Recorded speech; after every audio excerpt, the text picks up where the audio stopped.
गोपाल और रेखा की शादी की यह चौथी सालगिरह थी। वह दोनों शहर में रहते थे और बाकी का परिवार अपने पुश्तैनी गांव में रहता था। लेकिन इन 4 सालों में कुछ भी नहीं बदला। शादी के 4 साल बीतने के बाद भी पति पत्नी में काफी झगड़े होते रहते थे। झगड़ों की वजह तो अलग अलग होती थी, लेकिन उनमें सबसे मुख्य वजह यह थी कि पति और पत्नी के विचार कभी आपस में नहीं मिलते थे।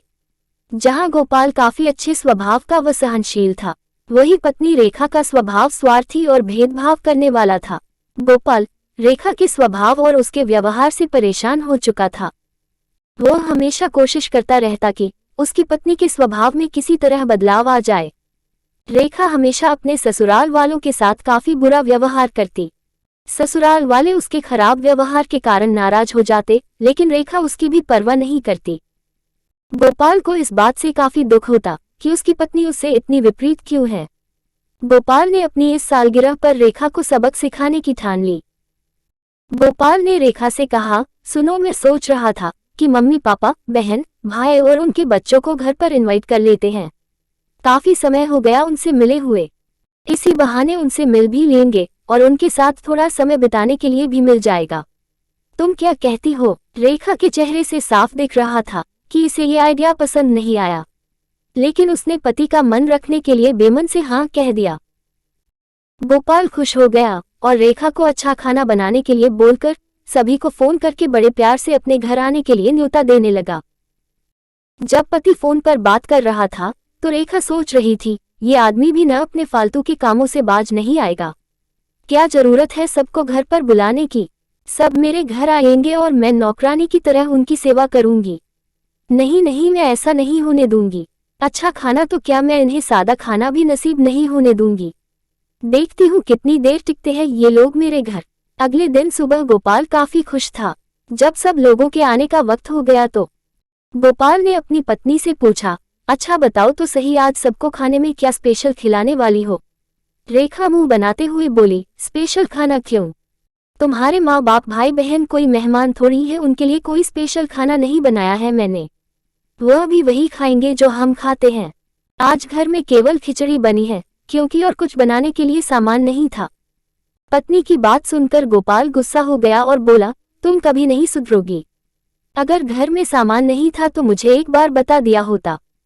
मैं बाजार से जाकर ले आता, लेकिन कुछ ढंग का तो खाना बना लेती। अब सिर्फ 1 घंटा बचा है और सभी आने वाले हैं, मैं क्या मुंह दिखाऊंगा उनको? इतना कहकर गोपाल गुस्से में घर से चला जाता है। रेखा पर इसका कोई फर्क नहीं पड़ा था और जैसे ही सब मेहमान घर पर आए तो रेखा के होश उड़ गए, क्योंकि जो मेहमान आए वह रेखा के मायके वाले थे। यानी कि गोपाल ने अपने माँ बाप को नहीं, अपने ससुराल वालों को खाने पर इनवाइट किया था। रेखा अब काफी परेशान हो गई, क्योंकि अपने ससुराल वालों को परेशान करने के लिए न सिर्फ उसने खिचड़ी बनाई थी बल्कि उसमें ज्यादा नमक और मिर्च भी डाल दी थी। अपने मायके वालों को सामने देखकर रेखा सोच में पड़ गई। थोड़ा सोचने के बाद रेखा ने अपने पति को फोन मिलाया और कहा, तुमने मुझे पहले क्यों नहीं बताया कि मेरे मम्मी पापा और भाई बहन आने वाले हैं? तुम पहले बता देते तो मैं अच्छा खाना उनके लिए बनाती। गोपाल ने कहा, मैंने वही बताया जो मैं मानता हूँ। मैंने कभी तुम्हारे परिवार वालों को पराया नहीं समझा और तुमने कभी मेरे परिवार वालों को अपना नहीं माना।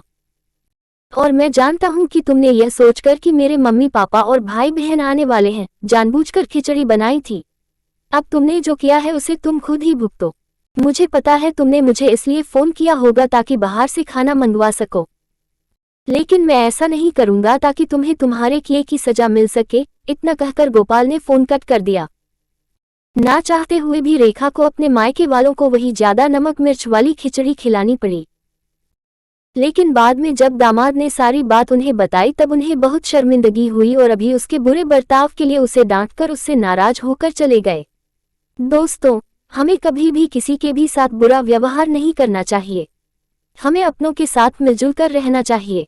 रिश्तों को हमेशा बांधने की कोशिश करनी चाहिए, न कि उन्हें तोड़ने की। दोस्तों, अगर आपको यह कहानी पसंद आई हो तो इस वीडियो को लाइक और हमारे चैनल अनंत हिंदी स्टोरी को सब्सक्राइब करें। धन्यवाद। आपका दिन शुभ हो।